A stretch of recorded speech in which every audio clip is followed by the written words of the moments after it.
Whoa, whoa, whoa. What's going on, everyone? This is your guy, Pat Bernard, a.k.a. The Gobbler.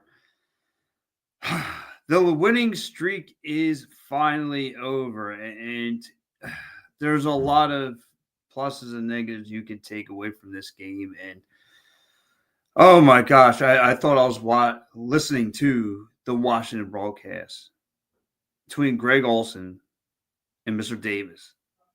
I thought I was listening to the Washington Commander broadcast. I mean, not once mentioned anything of Nick Sirianni. I mean, this was disgusting. This was absolutely disgusting. And they forget the whole atmosphere changed. We lost Jalen Hurts. Like, they forgot you're playing against a backup quarterback. Like, you act like you were going to, I mean, the whole trajectory changed. Like, are you really proud of yourself there, Washington? You squeaked by an Eagles team that didn't have their number one guy out there? Shame on you. Shame on you. Yeah, go celebrate. And Greg Olson, I mean, oh my gosh. You know, Jalen Davis, Jalen. That's all I heard.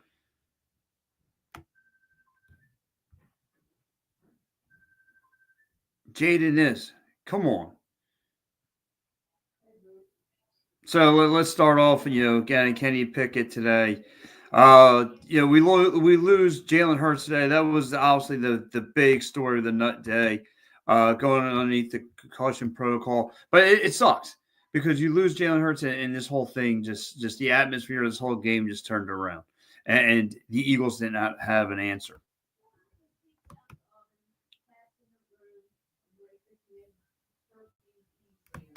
Oh my gosh, my man Ed checking in. What's up, Ed?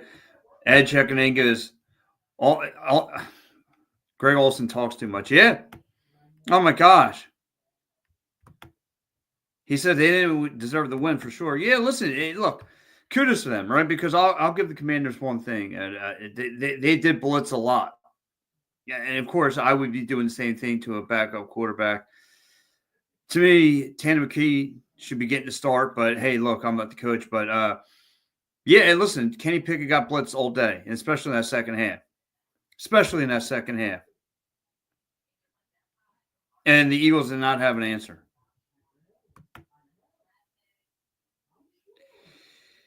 My man Kyle checking in goes, can't win when your defense gives up 22 points in the fourth quarter. Yikes. Yeah. And listen, there's a lot of positives and negatives you could take away from the Eagles defense today. Obviously, forced five turnovers. Huge. But listen, to join me to break this all down, Mr. Brock Hoffman from the Football Stories is going to join me. You guys, does a great job, covers the Phillies as well. Rock, I mean, what happened? I mean, the winning streak is falling over, and it seems like to me you lose Jalen Hurts and the whole atmosphere change of this game. Absolutely.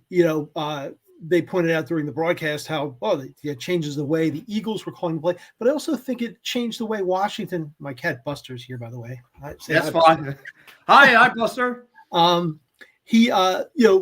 Washington played defensively. They blitzed a lot and just played, zero coverage, man coverage, kind of daring Kenny Pickett to beat them. And with the weapons that the Eagles have at receiver, he did sometimes, but not enough. No, and also they managed to contain Saquon Barkley for the final three quarters after he looked like he was going to challenge the single game record there after the first quarter. Yeah, and you're absolutely right there, Rock. I mean, because they were taking, again, beginning of the game, Saquon Barkley looked like he was going to have a day at the beach, ripping huge gashes out of this team, getting over 100 yards of rushing, and thinking, okay, this is going to just be another day. Like I said, you lose Jalen Hurts, things kind of were, just went sideways after that. And like you say, Kenny Pickett came in, and that's all they did with them is just blitz them. And and Kenny Pickett just going to a security blanket with AJ Brown, for the first little bit, second quarter. And then he finally started to get Devontae Smith involved a little bit. But I mean, he could have done a better job spreading the ball around. I think, I don't think Kenny Pickett played bad, but I don't think he played well enough. And obviously, how many people in the league play as well as Jalen Hurts. So not too many.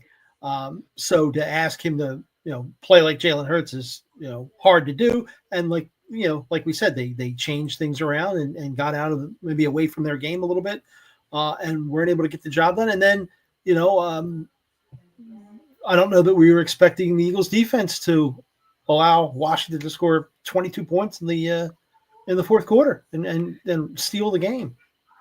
Yeah, it's funny you say that because it's been a long time since I've seen the Eagles give up over a 20 burger. And yeah, I mean, listen, that's why I thought, I said, what, this is going to be one of those games that the Washington Commanders are going to come back. They're going to be somewhat ready for the Vic Fangio defense for the Eagles offense. And then, like I said, the Birds forcing the turnovers. Oh my God, I don't have to worry about any of that. But no, listen, that's what happens. You're dealing with a backup quarterback, and they rush him, and of course the Eagles defense. I don't know if fatigue start to settle in, all that stuff. But yeah, just not a good day for the Eagles defense. I mean, other than coming up with some major turnovers, but yeah, they giving up 22 points is not like them. And then it's a game of inches, right? If Devonta Smith makes that catch on 3rd and 5 at the Washington 22, they keep the ball.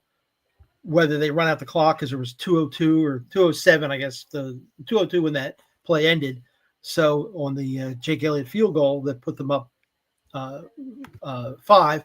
So if he makes that catch, they either run the clock out or they score or they kick a field goal or something, and Washington doesn't have the time to come down and score again, presumably.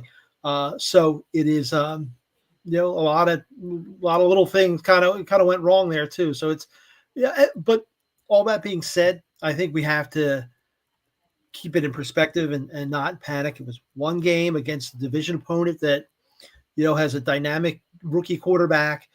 That this is a big game for them. I think they frankly got embarrassed the first time they played the Eagles. Terry McLaurin was essentially shut out. I think he had a kind of a garbage time catch in that game. So we knew that wasn't going to happen. So I think Washington came to play today and still made plenty of mistakes for the Eagles, who were not able to take advantage of all of them. But it was only one game, so I don't think you got to keep things in perspective. It hurts as far as the number 1 seed is concerned, but it's not panic time. No, and immediately, and a lot of Eagle fans are out there worrying. But like I say, the injury bug took a role in this game, losing your star quarterback.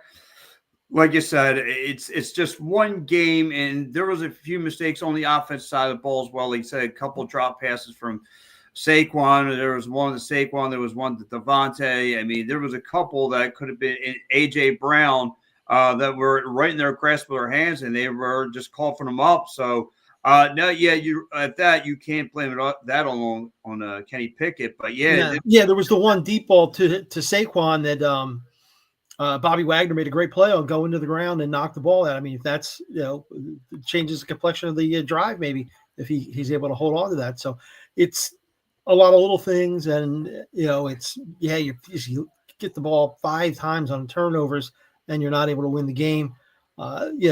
That's disappointing. Again, not the end of the world. The L is not the end of the world.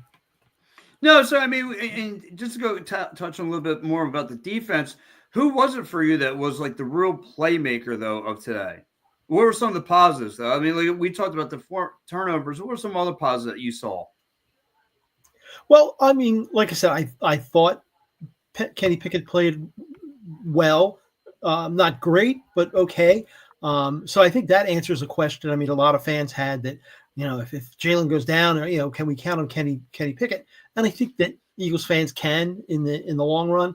If Jalen gets knocked out of a game again, that Kenny Pickett come in there and keep playing at a high level. Obviously, like I said, not the level that Hurts was playing at, but still at a decent level that they should be able to win most games. It was just kind of almost a loss for words how they lost this one, because of the 5 turnovers and. It seemed like they did enough to win, but they didn't. No, and you're right. I mean, when you break down Kenny Pickett today, again, you're kind of feed them to the wolves, right? Because Washington, their backs are they're coming to gun blazing. They want to they want to take on the Eagles head on. They got the story. The story was they haven't beat a 500 team. So that was up against them, and they, like I said, they're playing good ball. And now today, obviously, they had 2 wins underneath, beating New Orleans and so forth and Titans. Now today was the real test for them, playing the number 1 ranked defense in the league. And again, all things for Washington was going for them. And like you said, they got a great sensational rookie quarterback. But the blitzing got to Kenny Pickett, and to Kenny Pickett on his game. To me, if I was going to give him a grade, I would probably give him a C plus, somewhere in that range, because there was times though he did throw bullets in the dink dunk situations where he was just throwing bullets. His first opening drive, he finds A.J. Brown down there. He threw a bullet to him. He threw A.J. nice pass down deep in between 2 defenders to A.J. Brown. I thought that was pretty decent. But look, I mean, there was, he made a couple of mistakes. Again, holding the ball too long, and in that case, the Washington Commanders came out. And this is not against the New York Giants. This is not against, any bottom feeder. This was against a tall, team who was, playing some decent football. Yeah, I mean, he did some, like you said, some good things, some bad things, and took 3 sacks. So, and really, this is really first time he's played. So he had some ring rust, as they say, out there against a team that had gotten down, but was, it was a huge game for them. And I think, we have to realize that with 2 games left, the Eagles are going to get everybody's best shot. I think they got their best shot from Carolina a couple weeks ago, Carolina's best shot. So the Eagles are one of the best teams in the league. So teams are going to get up to play them. Obviously, Washington was going to get up to play them. It's a division game. Washington's fighting for their playoff lives. So trying to turn around, a franchise that was adrift for how many years, and it would be a great statement for them if they're able to make the playoffs. And it was a good statement that they were able to go out and win this game. Yeah, absolutely. And again, I'm not trying to sound like Greg Olson today, but I got to give, again, Washington some more credit here, because 2 halves of the run the ball for Saquon. First half, he was really, really dominant. He had 2 major runs that just ripped the gashes out of that defense. But the second half, listen, Mr. Dan Quinn just came through with stopping the run, and like you said, making Kenny Pickett kind of want to throw the rock a little bit and bring the blitz, shutting down the run game a little bit, and then force him to throw the ball. So I got to give credit to the Commanders. Absolutely, yeah. That, like I said, we looked like he was going to run away, have another 200-yard day, and ultimately finishes with 150 yards on 29 carries, 5.2 yards, 2 touchdowns, and you got that 68-yarder in there. So that's 1 run. So, you take that out of there, that's, 82 yards on 28 carries. Yeah. Like I said, so dynamic, and he looked pretty decent today. Like I said, unfortunately, but, again, one of the benefits, though, the security blanket, like I said, we can't give him enough credit, was A.J. Brown, just really playing a decent, just being all over. I mean, in tight situations, whether it's like a 10-yard game, whether it's explosive down the field, he was being a playmaker. He had like 1 maybe drop pass that Lattimore kind of held him off with. But again, waiting for him to A.J. Brown to get Lattimore to throw some flags that on the floor, on the ground. Exactly. There. I mean, at one point there, he had as many yards receiving as he did penalty, drawn penalty yards. Targeted 15 times, caught 8 of them for 97 and a touchdown. Wow. So yeah, he had was obviously a key part, and Devonta Smith caught it 6 times on 8 targets. And then Gainwell had 1. So that was really, right, spread the ball around a little bit. Maybe Kenny, because he hasn't played as much, gets tunnel vision and locks on to a guy, locks on to an AJ, or locks on to a Devonta, doesn't maybe spread the ball around enough. And you do that. They had a couple 3 and outs there, especially in the third quarter. I think they had 3 in a row. Spread the ball around a little bit. Maybe you keep a drive going. Yeah, and I think so. Again, this is Kenny Pickett. Again, to live bolts are coming at him, rushing at him, and this was his. Again, going to what he thought was their best move, just kind of just dinking it at AJ, for getting him bulk of the touches out there. So, like I said, good job there. But again, this is Kenny. Like I just mentioned, Kenny Pickett kind of getting thrown into the wolves a little bit. Facing a tough Washington team. If this was a Giants team where he could have got the time where he could start spreading the field, look around, using some vision, look around, but it would have been tough. The other thing to also keep in mind, I know there was the secondary Slay was out for a little while. There seemed to be some injuries there. All levels of defense, but I know Slay was out for a while, although he was back on the field on the game-winning touchdown, but trying to get off the field because of the penalty there that we saw. And then, of course, the ejection of C.J. Gardner-Johnson didn't help things, for the defense for the secondary. No, absolutely. And like I said, the second and wait for this kid Jalen just kind of looking and servicing the field and making plays with those guys out there. Terry McLaurin made some plays out there, some catches, and again, they were kind of going up tempo a little bit, just kind of on the drive, feeling the birds. And again, the whole momentum to me of this game changed after Jalen Hurts goes down. On both sides of the ball, like it totally a ripple effect. But I got my guy Swerve joining as well. Swerve, what's going on, buddy? You're on with me, rock hopping for the football stories, and of course you could give him a follow all over social media. Swerve, what happened out there today? What you could tell me what you saw as well.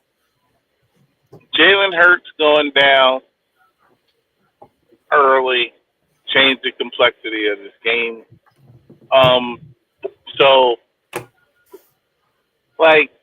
First off, thank you for having me. I'm sorry. I was out watching the game, and I'm literally in my car after leaving from out watching the game. So, I watched the game. Hurts went down, and it was okay. I felt like the offense and Kellen Moore called the game like Hurts was still in the game. And it was like, Hurts isn't in the game. We have Kenny Pickett. So maybe we should lean on the run. And they did. Saquon only touched the ball 7 times in the first half. He touched the ball 18 times in the second. But I thought it was certain times where it's like they ran play action or they did certain things where you have a backup and he's a backup for a reason, and you should just hand the ball off. Overall, I'm not upset about today. I'm not upset because the defense held their own. They caused and created turnovers.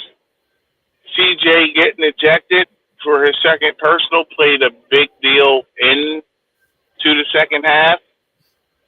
So if you lose CJ and you lose Jalen, that has a big effect on the game. But overall, I'm okay with it. You know what? Get the second seed. If you can secure the second seed next week against Dallas and you can sit your players in Week 18, I'm fine with it because I still don't see any team that can come into Philadelphia and win in the playoffs. So I'm okay. I'm not mad. I'm not angry. Right. I'm good. Jordan Davis went down, CJ went out, and we still lost the game by 2 points to a really good team that we'll probably see in the first round of the playoffs. And if we're healthy, like we were in the first quarter, we beat them by 15. Yeah, 17. listen, and Mike Green here, I think he's lost his marbles a little bit. He says, blame 2 players for the loss, Jalen and CJ. Listen, man, you can't blame Jalen. The guy took a hit. You know what I mean? It's part of the game. and CJ, if you want to get mad for him getting mouthy, whatever. I mean, listen, the officiating, you call it however you want. I thought it was kind of a little bit more down the middle. I thought, the Commanders called their fair share of, calls, whatever. I'm not going to get too much into the call. The calls are calls. Yeah. I want to go, though, real fast. I kind of want to go over around the league a little bit of what happened, what transpired at all today. You have the You have the Broncos beat the Chargers beating the Broncos. Obviously, this is some yesterday's scores in case you guys missed it. Chiefs take care of the Texans. They won 27-19. The Ravens take care of the Steelers 34-17. Rock, well, how do you feel about the Steelers? We have the Steelers post-game show here, and these guys are ready to send Mr. Tomlin out the door. Yeah, I don't know. He's he's for the success he's had regular season wise, never having a losing season. He's not that popular in Pittsburgh. I think they feel like he hasn't come up enough in big games, and I know he caught a lot of criticism last week when they punted, and a lot of people felt like they should have gone for it. Not having only seen the ball, I think, on 2 possessions in the second half last week against the Eagles, so he got a little bit of flack for that.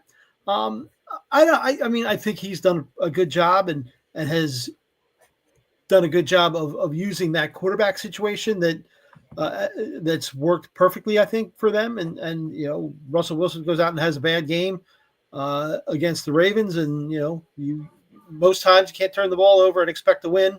Today's game with Washington and the Eagles being a rare exception. So I still think they have a solid team and can be a tough out in the playoffs, depending on the matchup. Yeah, same. I guess they're kind of giving him like the old Andy Reid treatment. They'll give him some exactly. Exactly. So I get it. Real fast, you got the Giants losing to the Falcons with the 34-7. You have the Lions 34-17 win over the Bears. The Panthers win 36-30.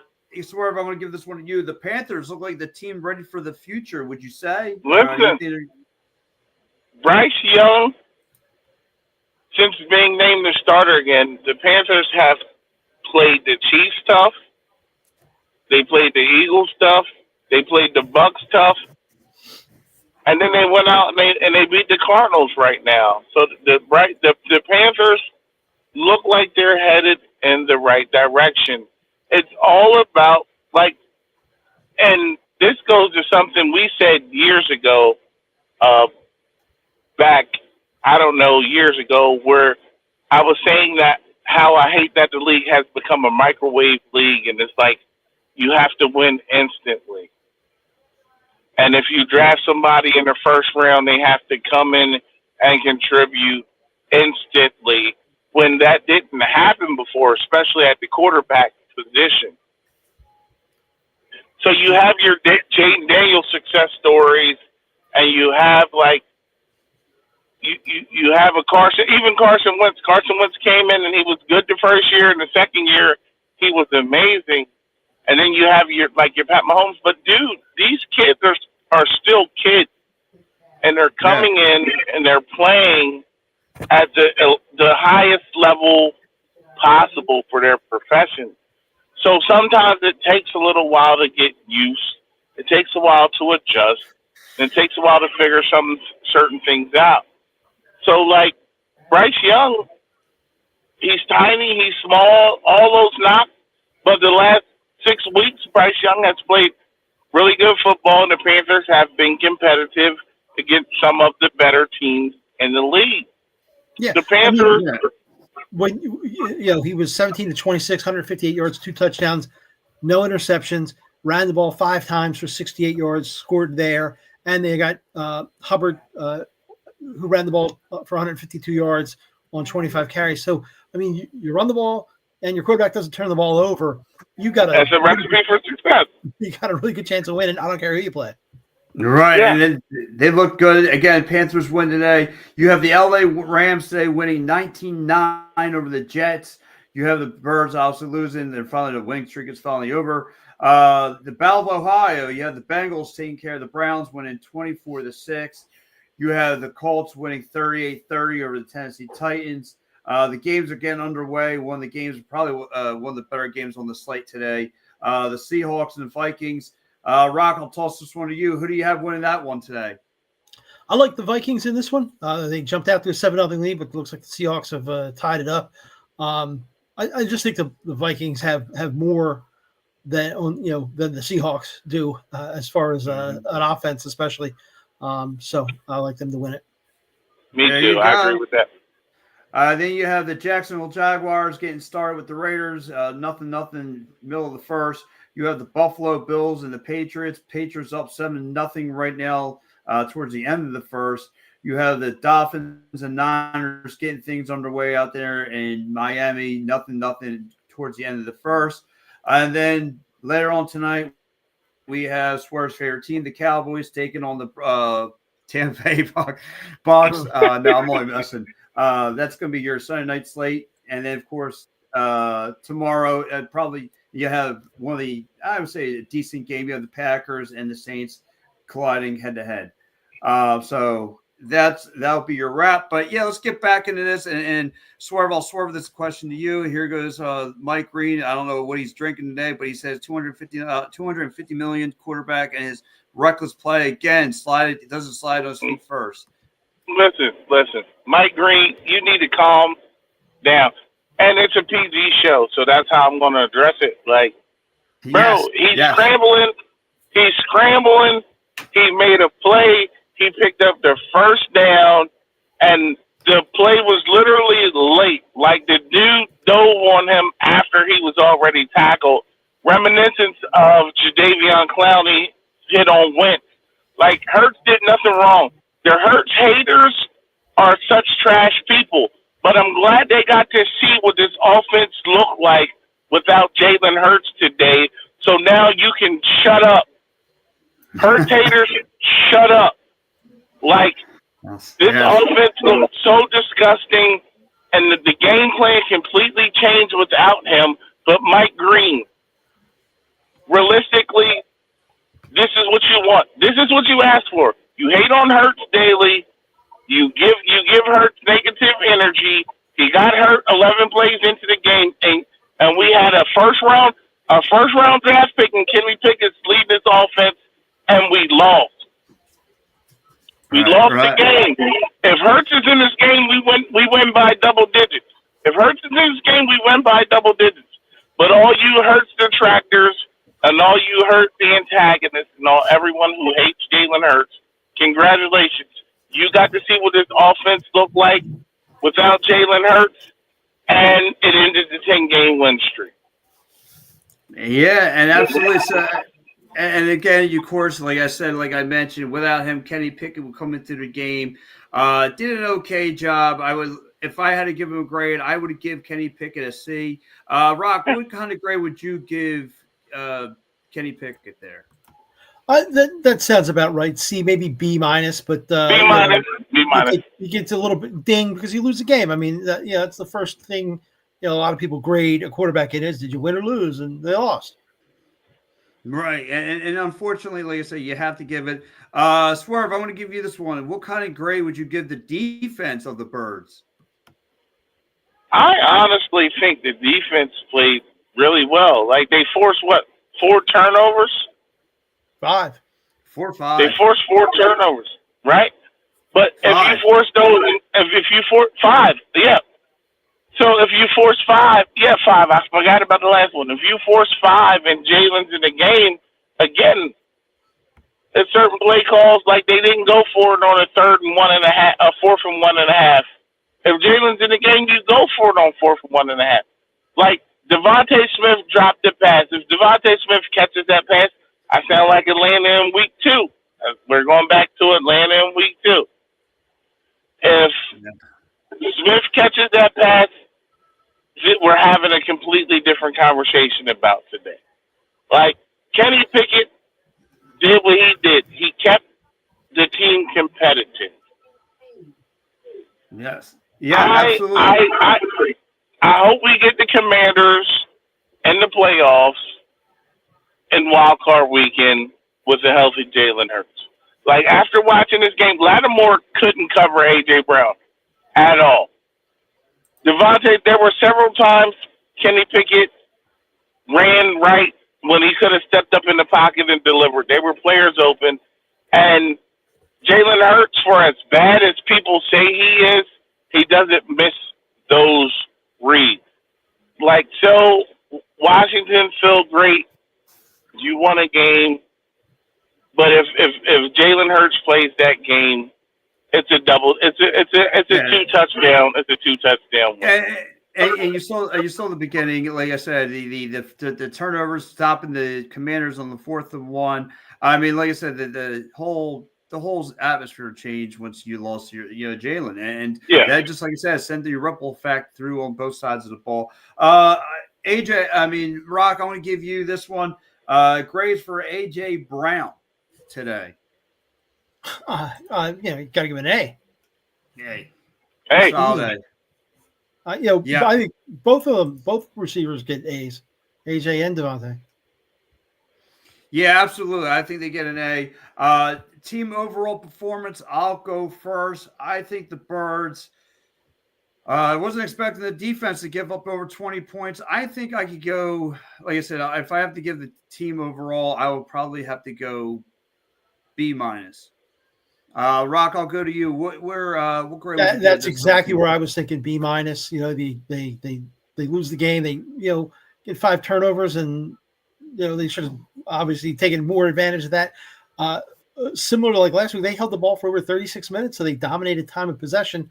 And we remember when Chip Kelly was here, he said that's a meaningless stat. I disagree. Sometimes it is meaningful, and sometimes it's meaningless. Today it was meaningless. You hold the ball 36 minutes and don't win the game, so it's a meaningless stat. But overall, B-. They did enough, I thought, offensively to win the game. Even though they probably should have capitalized more on those turnovers. Defense was a little bit of a letdown to allow Washington to score 36 points, 22 of them in the fourth quarter to lose the game. So I'm going to go B-. B-. Okay. And Swerve, what about you, sir? honestly, B+. I think it's a B+. I think this is the reason why. You lost Hurts after 11 plays, right? How many plays you lost Hurts in the first quarter, right? Mm-hmm. This defense,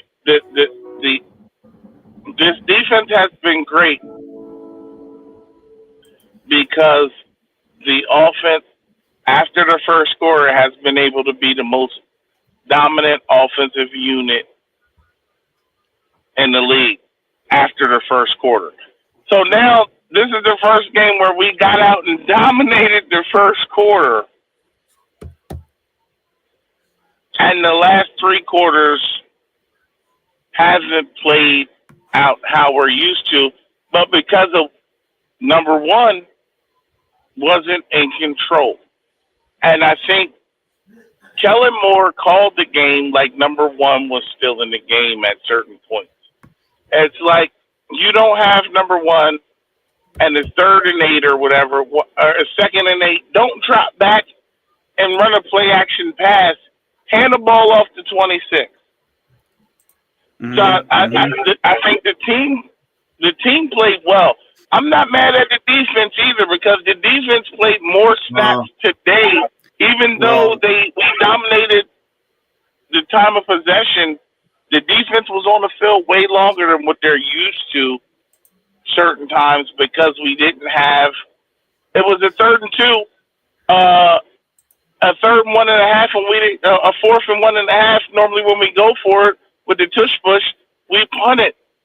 Right, like certain things that played into the game today. So I give them a B+.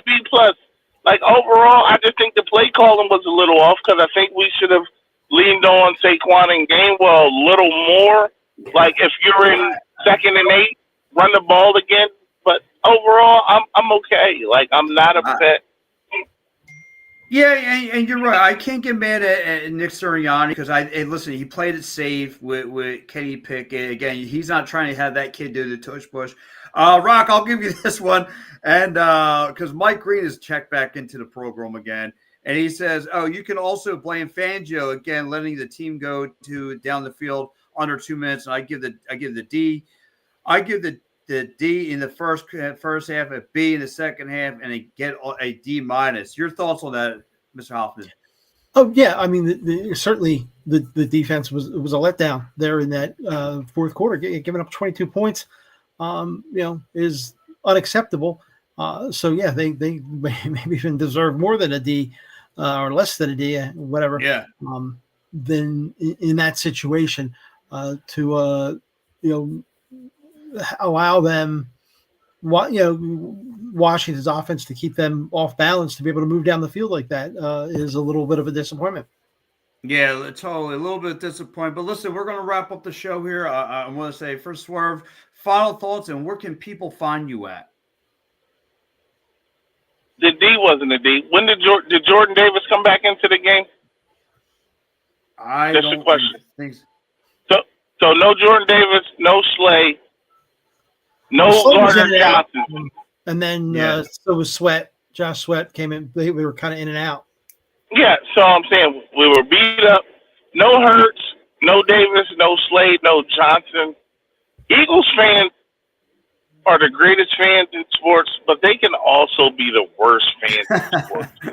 And that is my man right there who's commenting. Like, bro, you gotta relax. Like, I bet you week 4 you thought the sky was falling and the season was over when they were sitting at 2-2.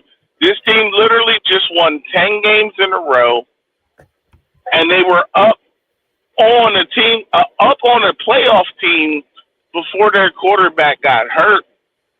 Like, relax. Like, the Eagles, if they showed anything, they competed with a team that's going to make the playoffs without their starting quarterback. This team just showed me why they're the best team in football, because they still were able to make it competitive, and if 6 holds on to that ball, we're on an 11-game win. You can find me at Swerve Griffin, Facebook, Philly the podcast, YouTube, Swerve Griffin on Blue Sky, and the Black Jason Kelsey with underscores on X, Twitter, X, whatever they're calling it now. Thank you guys for allowing me to come on and talk. You know, Pat knows I love it. I'm sorry I was arguing with a Commanders fan where I was watching the game, and that's why I came on late, but he was just talking trash. And I was like, dude, you beat Kenny Pickett. Congratulations, you beat Kenny Pickett. Like, but no, it is what it is. And I felt like we needed to lose one before the playoffs started just to get it out of our system. I'm locked and loaded. I'm happy. If one is playing next week, we're going to be good. Hey, come on, Mike. That Jalen Carter penalty was trash. We got like 4 trash. We got like 2 trash penalties called on us. And oh my God! Like, yo, Eagles fans are so horrible. Like, come on, man. I'm good. Like, I'm good. I'm go Birds. I love Eagles fans, but like, come on, we gotta relax. We act like we're so used to winning. Like, we've literally, this is one of the, Andy Reid came in and we had a really good run. And that was like the first run in a, like, as an Eagles fan that I felt good about having. Like, and now this run with Sirianni, like, Sirianni's a clown. He's goofy, whatever. But every Sunday I wake up, I feel like, oh, my boys have a chance to win. And it feels good. And it feels really, really good. And we got to stop acting like we're so used to all the success and so used to greatness. No. I've been here for Ray Rhodes. I've been here for Rich Kotite. I've been here. I've been here. Like, yeah, and to your point, I mean, before I get to Rock, I mean, I did feel like this was the Washington Commanders commentary team with Greg Olson, and I did not hear Nick Sirianni's name mentioned once under the. I mean, I thought Greg Sirianni was. I mean, I thought Greg Olson was coaching his team, telling this team what to do, how do things, and all that. Rock, final thoughts on this game. Where can the people find you on all your social media platforms? Yeah, I'm not a big fan of Greg Olson as a commentator, overall. Although I thought he did have some really good. I really like the point he made about the Eagles tackles, about how they can dominate on the the outside rush, and they don't need the backs or the tight ends in there to chip. They get 5 guys out there in the pattern, which should have helped. Again, Kenny Pickett but he didn't spread the ball around enough. I think that was part of the problem why they ultimately lost. But anyhow, my final thought is, like I said at the beginning, this is a non-panic situation. You lose a game where you lost your starting quarterback in the first quarter. You think they score 4 more points if he's in there for the whole game? I think so. So it just hurts because of the fact that now you're up against it with the number 1 overall seed. But Detroit seems to be ravaged by injuries. If they can hang on to that number 1 seed, I think if you're the Eagles, you'll take their chances and going into Detroit for an NFC Championship game against a banged up team. So don't panic. I think they can win these next 2 games easily. Against the Cowboys, even though they're division games, and it's I think it'll be a mail-it-in game for the Giants. It'll be the final game of the week. Yeah. The Cowboys might give them a little bit of thing. I still think they'll win that one, so they should cruise into the playoffs at worst the 2 seed, right, and division champions. Yes. So don't panic. One will be back there, and things will be different next week, presumably. 2 weeks, whatever. Depending on how he manages the protocol with the concussion. And I do Football Stories magazine. You can pick us up in most Wawas in the area. I do put some stuff up on our website as well, footballstories.com, mostly related to college football. And then also do a radio show on the Delaware Valley Radio Network, WRDV. It's 89.3 in the Bucks County, Montgomery County area. And you can pick us up at wrdv.org. Online, and we're also in frequency in South Jersey, Upper Montgomery County, Lansdale area. So we're around with the Delaware Valley Radio Network. So we do that Saturday nights at 10. Yeah, and you do a great job covering the Phillies as well. Be important for those guys, and you're phenomenal work. Listen, guys, if you think my gentlemen right here, Swerve and Rock, know their football, listen. So follow Rock, because he knows his Phillies as well. So, guys, if you're the first time checking the Rock out, he does a tremendous job covering Phillies, Eagles. Man, does a phenomenal job. Like I said, always in the press box doing his thing. Really good stuff on the Catch Rock and his opinion. Phillies are just around the corner, but quickly, I'll before I leave and hang this up on my final thought. Eddie says, "Great show." Then he said, good show. And then he said the officials were terrible. They weren't their best, especially that, not trying to sound like a homer, but that Jalen Carter one where he pretty much sneezed on somebody. I thought it was a little bit ridiculous. Mike Green also says it's an opinion, dude. I'm not worried. Trust me. I'm old enough for all that. Old enough for it all stuff too. He said, he goes, so let me ask you this. There's a playback or for a quarterback? Playbook for a quarterback. Is there a playbook for a backup? Well, Eagles 2017 went to a backup playbook for Nick Foles, and it ended up being a Super Bowl. In certain plays you don't call. You don't drop Kenny Pickett back on 2nd and 8 when he's in a game. You might drop Jalen Hurts back when Jalen Hurts is in a game, because if the play doesn't pan out, he can take off and scramble. You don't drop Kenny Pickett back. The Eagles changed the whole playbook for Nick Foles once Carson Wentz went out in the playoffs. Doug Peterson is adamant about him having a conversation with Nick and said, what do we need to do with this playbook to make you comfortable? And he eliminated certain plays to make Nick Foles comfortable. Stop it. Like, the show has to. You're just miserable. Mike. Kenny Pickett, you go into a week with expectations as Jalen Hurts as your quarterback. Jalen Hurts runs 4-4. He squats. Why didn't we go tush push on 4th and 1?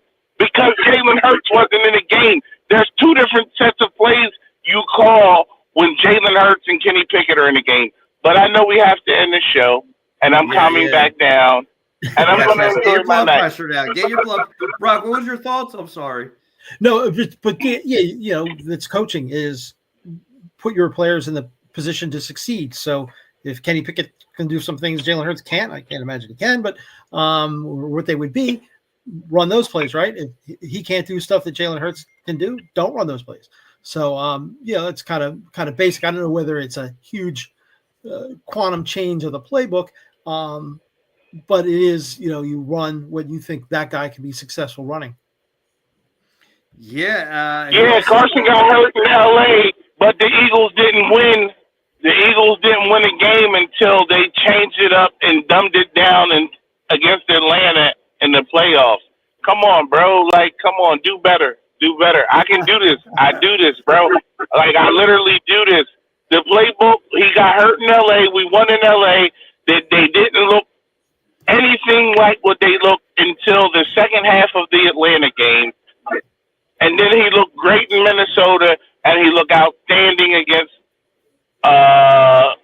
New England in the playoffs. And then Wentz came back the following year and was trigger shy and got hurt. And Wentz came in, and they dumbed the playbook. And then Foles came in, and they dumbed the playbook down again. And if Alshon catches that pass against New Orleans, we probably go on. Come on, man, stop playing. I have friends. I got friends who coach at a high level. I've played football my whole life. The playbook changes when a backup comes in. The playbook, go to whatever you do for a living. If you called out for 6 weeks and the guy they had come in replace you for 6 weeks, they wouldn't expect the same thing from him because his strengths are different than yours. Yeah. So listen, look, we're going to wrap it up here. Swerve, Rock, thank you so much for hopping on with me for this fine hour of the Talking Birds. You guys are always more than welcome. Stay tuned because we'll be back in the house next week. Of course, Birds, Battle of Cowboys one last time. I don't know if we'll be meaningless at that point. Or we'll see what happens with this Birds team. Hopefully, hopes and prayers go out to QB1. Hopefully he's A-okay. But guys, give my guys Rock Hoffman a follow. My man Swerve a follow, guys. Great guys here. Love talking Birds with these guys. Great intelligent. If you guys want to catch all your football knowledge, guys, catch my man Rock Wednesdays 6:30, right? 6:30 on football. 6:30. Football Stories Facebook Live show. Yeah, great stuff. Swerve, where can they fill in the Philly Pod? What's the next episode? Philly the Pod, Swerve Griffin. I'm all around, and I got a new podcast that is going to be going on Wednesdays at 7:30. Wednesdays at 7:30, we're going to talk Philly sports. So just log on, and I'll get you the name of it. Thank you for having me, Pat. Rock. No, absolutely. I'm gonna be tuned in. I'm gonna be tuned in for you too. Cool. Thank you. All right, guys. Thank you so much. Guys, have a great Happy holidays. Merry Christmas. Merry Christmas to you guys and to all. See you guys. Bye-bye.